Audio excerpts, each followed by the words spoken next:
ரெண்டா இருக்கு. அதுதான் நம்ம ஞாயிற்றுக்கிழமை பண்ணுது. எங்க வீட்டுல நான் நைட்டு 2 மணி தண்ணியா புதுசா போவேன். என்கிட்ட பூவா கதை விடுறியா? உண்மையிலே அக்கிலோ ரெண்டா இருக்கு. வேற நீங்களே பாருங்க. அக்கி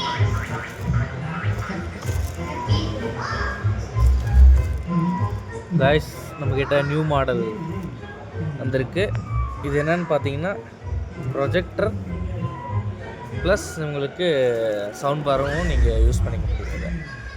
ஸோ புது மாடல்ஸ் வந்திருக்கு. மைக்காக கூட நீங்கள் மைக் போட்டு கூட யூஸ் பண்ணிக்கலாம். நீங்கள் ரிமோட் ப்ளஸ் மைக் இது